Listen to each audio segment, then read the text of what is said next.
Whoa, what was that? There's Todd waiting for dinner. Hi, Todd. Are you hungry, Todd?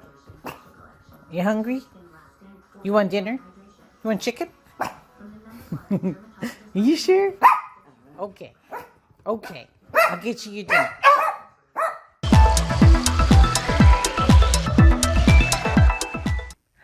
Okay, I hope you enjoyed that little video of Todd, my little chihuahua. Well, welcome to the Julia Amante channel. Thank you for joining me today. I am Julia Amante, women's fiction author. And the reason I started with a little video of Todd is because today I'm going to talk about the writer muse. I'm going to take my glasses off because I know sometimes the light tends to shine on them. But yeah, so we talk sometimes about having a muse, right, or some kind of inspiration. And in fact, one of my favorite books from Elizabeth Gilbert, where she talks about a muse as this sort of disembodied spirit that sits in her office, right? That sits in her office and inspires her, or actually brings her the story, brings her the inspiration, brings her the ideas that she can then write down as fast as she can. And she talks about how when she isn't listening, or she isn't receptive to that muse, then the muse will hang around for a little while, right? They'll kind of sit back and just go, okay, wait, let's see when this author is going to be ready to accept this wonderful idea that I have. And if the writer doesn't accept that inspiration, that idea, that isn't willing to work with the muse, then the muse will just leave. And they'll go find another writer or another creative person that's going to put that idea into reality, into the world. And so it's an interesting idea. I actually really love it, but I'm not sure how much I buy into that. Although I do think that whatever you want to call it, whether you want to call it a muse or you want to call it just plain inspiration, we are all inspired by certain things, right? We all are motivated to write, to create things by whatever tends to inspire us, which is kind of, I guess, vague, but I'm going to give you some specific ideas, at least things that I think tend to inspire me as a writer and get me to start thinking creatively and get me to start wanting to go and write, not specifically a story. So it's not like an idea. Here's an idea that this muse gave me, and I'm going to go down and I'm just basically going to transcribe it. And I think that's the problem I have with that whole idea, is that I don't believe, right? If I'm just transcribing an idea that some spirit is sitting there trying to, I guess, use little lasers into my brain so that I will write whatever the creative spirit wants me to write, well, then is it really my story? So it's kind of a fun thing to think that you have some help, right? That somebody's helping you, but I don't think it works quite that way. But I do think that we as writers are inspired to bring our own ideas to life based on just things that tend to make us want to be more creative. Okay, so if hopefully I didn't completely confuse everybody, but I wrote them down, so I'm going to, and actually I encourage you to go to my blog and read through it, because sometimes listening to it, you don't get when you read it, you have it right there, you can look at it over and over again. So I will post the blog link at the bottom so that you can go and take a look at that as well.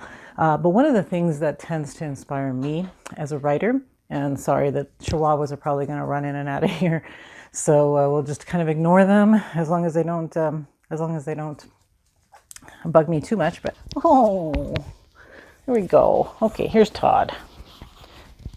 I scare you? I'm sorry. I was just going to pick you up. Okay, let's put Todd down. Okay, so where was I? Okay, so one of the things that tends to inspire me as a writer is nature, just being out in nature. And I think it's natural. I think a lot of people, artists, writers, just creative people in general, just people in general, tend to be inspired by nature. And And it's because it's a huge creative force, right? We have going to the oceans, going to the beach, and listening to the crashings of the waves, and just watching them and the massive power that they have. Listening to birds and animals, or being out on a walk up in the mountains. So I live close to the mountains, so I like to go up there sometimes just to go for a walk. Be out there with the trees and the birds, and just the whole aliveness of nature, right? The whole creativity of nature in itself inspires me to want to write. One of the things that I like to do, I don't get to do it all the time. In fact, I didn't do it this time. But when I finish teaching a semester or a quarter, which gets to be very intense, especially at the end of a quarter, where students are turning in papers and final exams and all of that.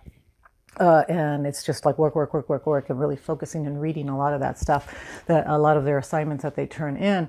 I like to go up to the mountains, just take either my computer or take a notebook or something, and just sit up there listening to birds. And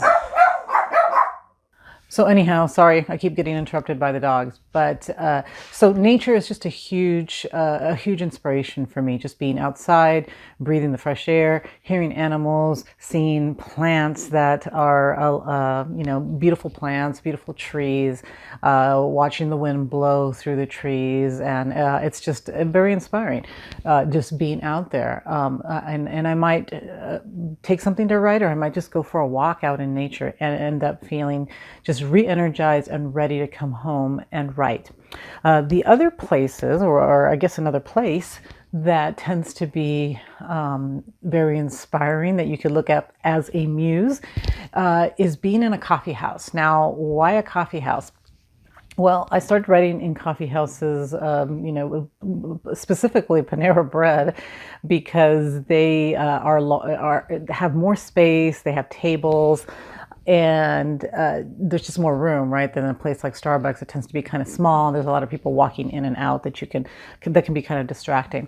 But with Panera, I can get into a little booth and really focus on my work. And so there's a murmur of voices. There's some music going on, and there are delicious smells. The smell of coffee, the smell of baked bread or pastries.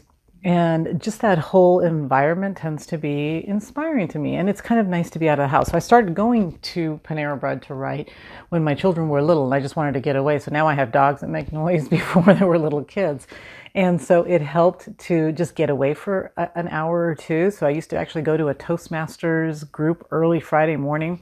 And then I would go straight to the Panera Bread, and I would spend 3 hours or so, 2 hours, 3 hours, really focusing on my story, that I was writing or editing.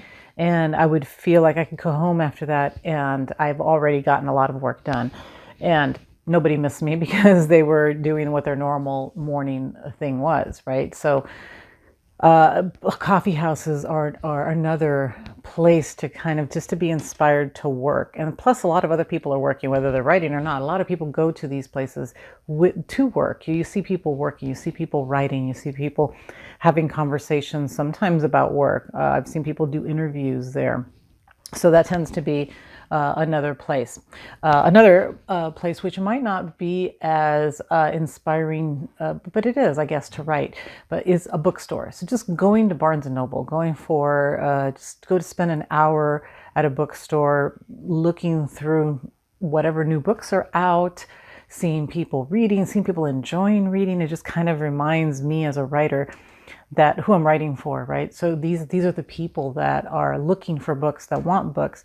Because sometimes as a writer, you tend to sometimes think like, well, who's actually even buying books anymore? Who's doing the reading? And there are so many people that love, especially to have real books in their hands. So going to a bookstore, seeing people enjoying books, looking through books and seeing what's out there, what's been purchased lately. Lately would be probably a year from before, but the new releases that are coming out that are being promoted. And so just looking through stories, sometimes reading through stories, I'm like, oh, that's such a great story. That reminds me of something that I want to do with my character.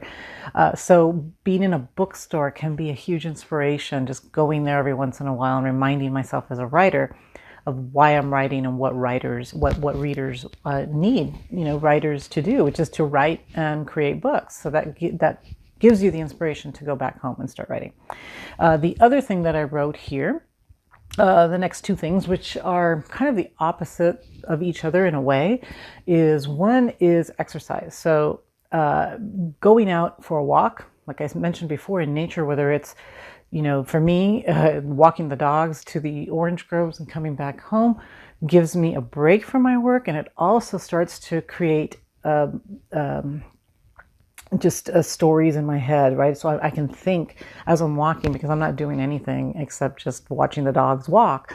And so I can really think, okay, well, this is what's happening in this scene, what needs to happen, and kind of run ideas through my head as I'm walking and getting some exercise. The blood is pumping through my body, and getting oxygen and blood flow into the brain, and it helps, right? So that when I come home, it's like, oh yeah, okay, now I'm really inspired to go back and write. The opposite of that is actually having some time to relax, whether that might be sleep. And this is probably the one I'm worse at, because, and I always feel way better when I actually take the time to do this. So some kind of relaxation, whether it is sleep, which is, again, I'm not great at, but it's if I get a good night's sleep, then of course you're more awake, right? You have more energy to go and actually be creative. And then but it doesn't have to be sleep. So it could be meditation. It could be just having a few minutes, 15, 20 minutes to kind of clear your mind and relax a little bit so that thoughts can flow back in. So maybe that's when the muse comes in and talks to you and beams those ideas into your brain. Who knows, right? But having that time to actually be quiet and listen. So if you do have a muse, how are you ever listening to the muse if your brain is always going, if your brain is always busy, thinking this, thinking that, listening to the radio, listening to this, listening to, it's not conducive to actually being able to think. And that's what writers in particular, but creative people need, is that time to shut everything down and actually think for a little bit. Because, how do you write anything down if you don't have any time to actually sit and think about the story that you're writing, and think about the characters, think about the plot, think about whether things are making sense, think about why, what is my book actually headed in the direction that I want it to head in? Is my story going where I want it to go? And you need that relaxation. Sometimes just getting away, having a spa day would be awesome. I would really love that actually, but that would be awesome, right? So you're kind of going away, being in a place of relaxation. There's the water, which is amazing. I've talked about that before. So just having a spa day where you can, sit in a jacuzzi, get a massage, anything that quiets everything down and lets the mind just think a little bit more. The last thing that I think that tends to inspire people is music. So I know a lot of writers that write to music. I know a lot of students that write to music too and study to music. That I think I would have a harder time with. But and it doesn't really matter the kind of music. So it just depends on what you find inspiring. So and it also depends to me. It depends on the project that I'm working on. So there might be a novel where I'm going to be listening to more classical music without words, just that type of music will be inspiring because of who the character is. There might be other times where I'm going to listen to more country music, right? So just love stories, people are breaking up, things are happening, right? So I might listen to that. I may listen to rock and roll type music. So one of the characters I'm writing now is more of a hard edge type of character. And sometimes just listening to that sort of rock and roll, harder type of music, I find that inspiring because I can kind of get into the character's head a little bit more. But music is really inspiring, just to listen to it and to write to it sometimes. And then sometimes I don't want any music. Sometimes I don't want any noise, and I just want to have that time to focus and not have any distractions at all. And that's that's okay too. So are all these muses? I guess that's the big question. And do you need a muse? And so I think we all do need muse, or the muse, right? As writers, because we need to be inspired by something. And whatever tends to inspire you as a writer is, what you should incorporate into your life. You should bring that in. You should make time for it. So if it is, having some time to meditate, then find a way to bring that into your life, because,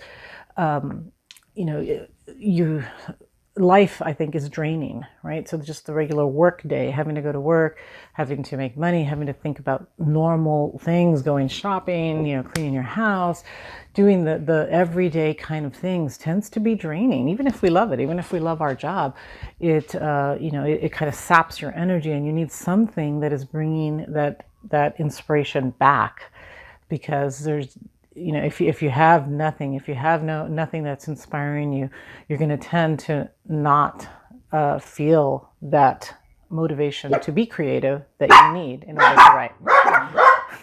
They were quiet for a little while. So I hope that this has helped, and that you think about, like, what is your muse? What is your muse like? What do you like as a creative person? And how can you bring that into your life so that you can be more productive, and that you can enjoy writing, that you can write more and better. Okay, so if you are enjoying this channel, please go ahead and click the like button at the bottom, and come back and visit me again.